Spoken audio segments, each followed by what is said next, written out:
28 അന്ന് ഞങ്ങൾ കാളെ കാണാൻ പോയത് രാത്രിയിലാണ്. രാത്രി എന്ന് പറയുമ്പോൾ ഒരു 12 മണി കഴിഞ്ഞിട്ടുണ്ടാകും.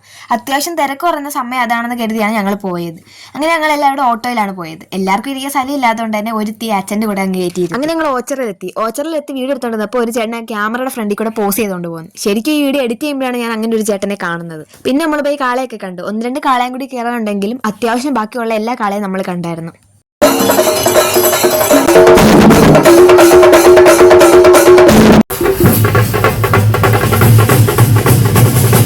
ഇത് ഏഷ്യയിലെ തന്നെ ഏറ്റവും ചെറിയ നന്ദികേശന്മാരാണ് ആ കുപ്പിയിലിരിക്കുന്നത്. എൻ്റെ ക്യാമറയുടെ ക്ലാരിറ്റിയിൽ എനിക്ക് ഇത്രേ പകർത്താൻ പറ്റുള്ളൂ. പിന്നെ ഉത്സവപ്പറമ്പിൽ കാണുന്ന സ്ഥിരം കാഴ്ചയാണ് കമ്മലുകൾ. അത് ഒത്തിരി തരത്തിലെ വെറൈറ്റി കമ്മലുണ്ടായിരുന്നു. ഇതിനോടൊക്കെ ക്രേസ് ഉണ്ടെങ്കിലും ഞാൻ ഒന്നും തന്നെ വാങ്ങിയില്ല.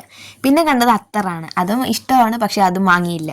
ഇച്ചു അവിടെയൊക്കെ നടക്കുന്നുണ്ടായിരുന്നു, പാവ് വേണം, കളിപ്പാട്ടം വേണം, വണ്ടി വേണം എന്നൊക്കെ പറഞ്ഞ്. പിന്നെ കാശില്ലെന്ന് പറഞ്ഞാൽ പിന്നെ അവൻ വഴക്കുണ്ടാക്കത്തില്ല. അങ്ങനെ ടവലൊക്കെ ഇട്ട് അവനെ പുതച്ചുകൂടി ഇരുത്തി. ഇതാണ് ഓച്ചറക്കാള. ഇതിന് പൈസ ഇടാൻ പറഞ്ഞാൽ ഇതിന് ഗൂഗിൾ പേ ഉണ്ടോ എന്ന് ചോദിക്കുന്ന ടീംസ് ആയിരുന്നു അമ്പലപ്പറമ്പിലുണ്ടായിരുന്നു. പിന്നെ ഞങ്ങൾ എൻ്റെ അടക്കം നടന്ന് കുറച്ച് കളക്ഷൻ ഒക്കെ എടുത്ത്. പിന്നെ കുപ്പിവള ഒത്തിരി സാധനങ്ങളുണ്ടെങ്കിൽ തന്നെ എല്ലാം കണ്ടു നടന്നല്ലാതെ ഞങ്ങളൊന്നും വാങ്ങിയിട്ടുണ്ടായിരുന്നില്ല. അപ്പോഴാണ് ചേട്ടന്മാരെ അവിടെ വെച്ച് കണ്ടത്. പിന്നെ അവർ ഐസ്ക്രീം ഒക്കെ വാങ്ങി തന്നു. അവരോട് കുറച്ച് ഫോട്ടോസൊക്കെ എടുത്ത് നമ്മൾ അവിടെ നിന്ന് ഇറങ്ങി. പിന്നെ നമ്മൾ വെളിയിൽ ഇറങ്ങി ഈ സാധനവും തിന്ന്. അപ്പോഴേക്ക് സമയം 2:30 ആയിട്ടുണ്ടായിരുന്നു. അപ്പോൾ ഇന്നത്തേക്ക് ഇത്രേ ഉള്ളൂ. ബൈ.